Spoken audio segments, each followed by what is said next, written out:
Donc je vous présente mon livre Mon jardin urbain qui est sorti aux éditions Rustica.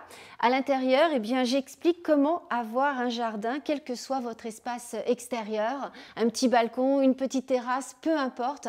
Il faut savoir qu'on peut faire aujourd'hui un potager, avoir une rocaille, faire son compost, tout est possible sur son balcon ou sur sa terrasse. Donc voilà, il y a des illustrations à l'intérieur avec des pas à pas.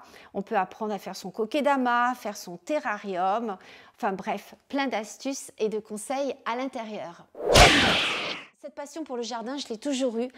J'ai grandi dans un grand jardin, ma grand-mère jardinait, j'étais toujours avec elle dans son potager à faire pousser des légumes. J'ai toujours aimé ça, avoir les mains dans la terre. Et quand William Lémergie m'a proposé d'avoir une chronique jardin sur son émission, j'étais ravie et j'ai pu apprendre parce que je n'étais pas une experte. Petit à petit, ça fait 4 ans maintenant et aujourd'hui, je peux dire que je m'y connais, que je suis une experte et j'ai voulu vous faire partager avec ce livre justement toute mon expertise, tout ce que j'ai appris. J'ai appris en lisant différents livres, en consultant des articles sur le net et puis en pratiquant, bien sûr. Alors j'avais écrit effectivement un livre avant sur la déco éco-responsable qui était sorti aux éditions Mango. Ce livre a eu un grand succès puisqu'aujourd'hui c'est un livre référent dans ce domaine. À l'intérieur, j'expliquais comment avoir une décoration saine, saine pour notre santé et notre planète, où je parlais du bois, justement quel bois choisir, le bambou, le liège, bref tous les matériaux avec des astuces et des bons plans encore une fois. Alors, j'ai toujours eu envie d'écrire des livres et c'est vrai que pour la déco éco-responsable, c'est vraiment quand je suis devenue maman que j'ai eu envie d'écrire un livre dessus car je me suis aperçue que l'air intérieur de nos maisons était 5 à 10 fois plus pollué que l'air extérieur et je me suis demandé pourquoi. Et j'ai voulu refaire la décoration de la chambre de mes enfants et je me suis aperçue que dans les peintures, il y avait des polluants, dans les meubles, il y avait des polluants et qu'on pouvait avoir aujourd'hui une décoration saine. Et donc j'ai pensé bien sûr à la santé de mes enfants et puis j'ai pensé aussi au futur, à notre planète et à l'importance aujourd'hui d'avoir des matériaux sains et surtout du Made in France. Alors pour l'éco-responsabilité, oui, c'est vraiment l'histoire des pailles.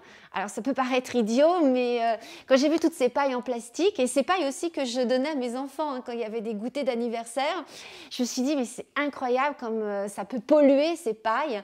Du coup je me suis mis aux pailles en bambou.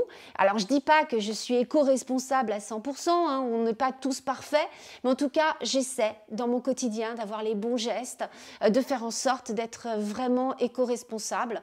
Et voilà, et maintenant je le suis en tout cas. Enfin je fais ce que je peux. Pour ce livre, déjà, j'ai collaboré avec Nina Castel, qui est une amie et qui a une belle plume. Et du coup, pour un prochain livre, on va également collaborer toutes les deux sur d'autres thèmes autour du jardin. Et puis, pourquoi pas continuer à m'inspirer de mes chroniques que je fais. Il y a plein de choses à faire au jardin, au balcon, jardin urbain ou autre. Et j'ai encore plein de choses et plein d'astuces et de conseils à vous donner. Alors ce recueil, on peut se le procurer chez Rustica Éditions sur le site internet de la marque, de la maison d'édition plus précisément. Il est également en vente à la Fnac, dans toutes les bonnes librairies et également sur internet, je crois, et dans les jardineries aussi, vous pouvez le trouver. Donc franchement, vous ne pouvez pas le louper ce livre. Alors oui, j'en ai une d'Éric Orsena qui disait, alors je lis la... Attends. C'est ça, c'est le jardin. En fait, je l'ai noté tout simplement parce que je l'aimais bien. Le jardin, c'est de la philosophie rendue visible. Et je trouve que voilà, ça parle bien, ça représente bien en tout cas ce que j'aime.